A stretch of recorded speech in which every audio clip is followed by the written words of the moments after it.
Join Rick Roberts as America's favorite deputy in the Mayberry method.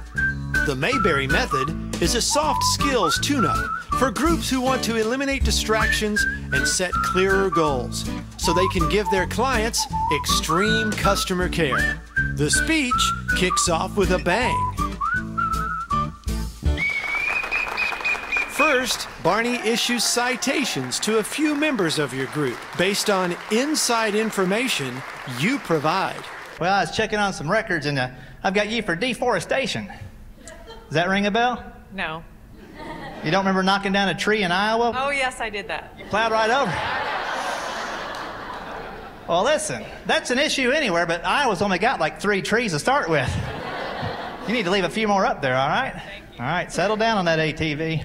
Where do you live? Up in Minnesota. That's right. I got you for driving like a nice road trucker up there. I bet you do. Once the energy is up, Barney introduces the topic and Rick takes it from there. We're going to have a fun time speaking today on what I call the Mayberry method, and we have just a few talking points today. The first one's going to be about dealing with distractions. How many folks have just way too many distractions going on in the workplace? Quite a few. So we're going to talk about that. Can I hear y'all say, nip it in the bud? That's the spirit. We're going to talk about setting clear goals so we aim what we shoot for. Can I hear you say, don't be a goober?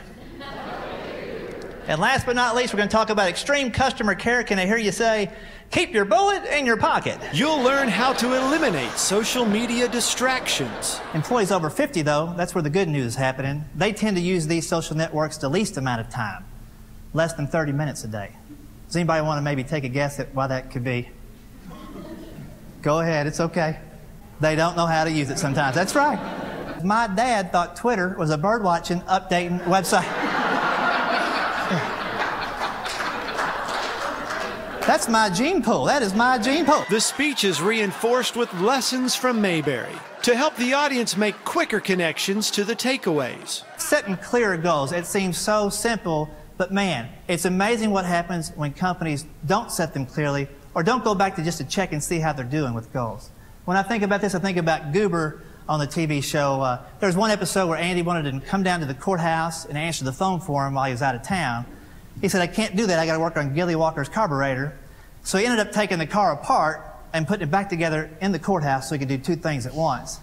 And as we all know, when you try to do 2 things at once, you do nothing really, right? The final and most important aspect of the speech is all about giving your customers the focus they deserve. The thing is, if you have actually made a mistake and the customer calls you on it, you kind of got to own up to it and solve it and thank them for bringing that mistake to your attention so that you don't commit the same mistake with other people. If somebody has a problem with the company now, do they call the company first? No, they usually post it to the internet. I'm in line here. I can't believe it's been 20 minutes. They haven't even acknowledged my existence. Where else can I go? And somebody, one of their friends, tells them 3 different options. In 10 minutes, they know everywhere in town they can get the same service with people who actually care about it. So always keep that in mind. When things are going really good, it's almost never the time to celebrate. It's a time to think, what could go wrong and how can I fix it so you stay where you're at? Throughout the program, there are lots of laughs to give your group a program that is both informative and fun. My name is Rick Roberts. Thank you very much for putting up with me, and have a good one. To have Rick Roberts present the Mayberry method to your group, please contact the agent who provided you this link.